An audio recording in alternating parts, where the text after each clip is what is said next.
آج چلنا ہے قرآن کی مجلس ہے، آج چلنا ہے اللہ کی اس کتاب کے تذکرے ہوں گے، اللہ کی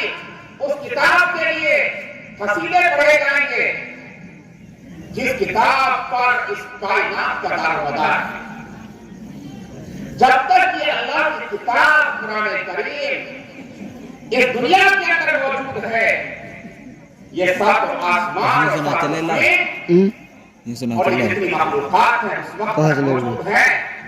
اور جب اللہ کی چاچا نے کتاب چلائی دنیا کے یہیں سے اندر چلائی نہیں رہے گی، یہیں سے چلے اللہ رب العزت نہیں کہا ان سچ میں زمینوں بھائی کو میرے چاچا نے چلائی جب اس کا بڑے ان پہاڑوں کو بھی ختم کر اللہ بھی لکھ رہی ہمیں ان چاند سورج کو بھی ختم کر دیں گے، جب سے چل رہی ان ہے آسمانوں کو ستاروں کو بھی ختم کر دیں گے۔ اللہ رب العزت اپنی کتاب کو اٹھانے کے بعد اس دنیا کے اندر کسی چیز کو باقی نہیں رکھے گا، پکڑ لے صرف ایک اللہ رب العزت کی ذات باقی رہے گی۔ یہ اللہ کی کتاب اتنی عظیم ہے، اتنی بڑی ہے، اور اللہ رب العزت کے یہاں اس کا اتنا مقام ہے کہ قیامت سے پہلے ایک واقعہ یہ پیش آئے گا کہ جب اللہ کا گھر ہے بیت اللہ، جس کی طرف ہم پوری زندگی نماز پڑھتے ہیں، اس کا طواف کرتے ہیں، اس سے محبت کرتے ہیں، اس کا بوسہ لیتے ہیں، اس کا احترام کرتے ہیں، پیر نہیں پھیلاتے، اس کی طرف منہ کر کے تھوکتے نہیں، پیشاب پاخانہ نہیں کرتے، سوتے وقت پیر نہیں کرتے، پوری زندگی جس کی عظمت اور احترام میں ہماری گزرتی ہے، قیامت سے پہلے اللہ کا وہ گھر کی زمین سے غائب ہو جائے گا۔ یہ جب غائب ہو جائے گا تو جو مسلمان ہوں گے وہاں پر حرم کے اندر، مکہ مکرمہ کے اندر چاروں طرف سے چیخ و پکار ہوگی، حیران و پریشان ہوں گے۔ اب کیا ہوگا؟ اللہ کا گھر غائب ہو گیا، اٹھا لیا گیا یہاں سے۔ مسلمان ایمان والے پریشان ہوں گے، تھوڑی دیر کے بعد ایک شور مچانے والا شور مچائے گا اور وہ چیخے گا کہ اس سے بھی بڑا کام ہو گیا۔ کیمرہ میں گھوما کیا؟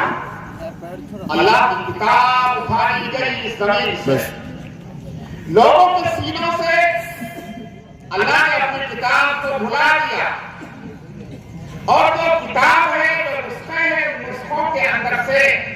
قرآن کے نقوش کو، حروف کو، الفاظ کو نکال دیا۔ بس یہ ہوگا پوری دنیا کے اندر ہلچل مچ جائے گی۔ اور میرے دوستو، اب اللہ رب العزت اس دنیا کو، اس کائنات کو باقی رکھنا نہیں چاہے گا،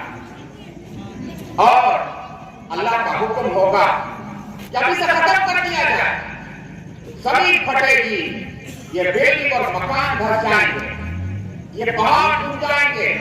یہ چاند سورج ختم ہو جائیں گے، ان کی روشنی ختم ہو جائے گی، اور میرے دوستو چاروں طرف سے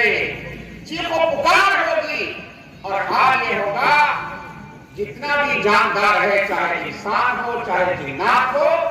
اور لاکھوں طرح کی جو مخلوق اس زمین اور آسمان پر ہے، سب ختم ہو جائے گی۔ یہ کب ختم ہوگی؟ جب اللہ کی کتاب اس دنیا سے اٹھا لی جائے گی۔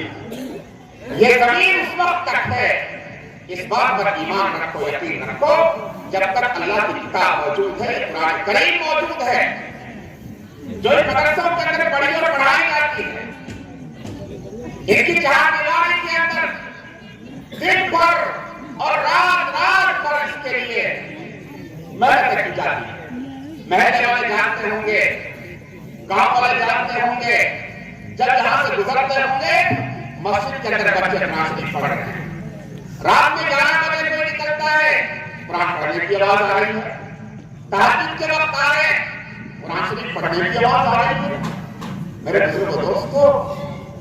اس جگہ سے اچھی کوئی جگہ نہیں ہو سکتی جہاں پر اللہ رب العزت کا قرآن کریم پڑھا جائے، اللہ کا ذکر کیا جائے، قرآن کی تلاوت کی جائے، اور میرے بھائی اور دوستو، ان لوگوں سے اچھے کوئی نہیں ہو سکتے جو قرآن کریم کو پڑھتے ہیں، پڑھاتے ہیں، سیکھتے ہیں، سکھاتے ہیں۔ قرآن کریم کے اندر آتا ہے کنتم خیر امت اخرجت للناس تأمرون بالمعروف وتنہون عن المنکر۔ تمام امتوں کے مقابلے میں سب سے اچھی امت یہ امت ہے جو محمد صلی اللہ علیہ وسلم کی امت ہے۔ اللہ رب العزت نے ارشاد فرمایا ہے قرآن کریم کے اندر کہ اس کے بہتر ہونے کی چند وجوہ ہیں۔ یہ امر بالمعروف کرتی ہے، نہی عن المنکر کرتی ہے، اور ایمان کی محنت کرتی ہے، اپنے ایمان کی بقا کی محنت کرتی ہے۔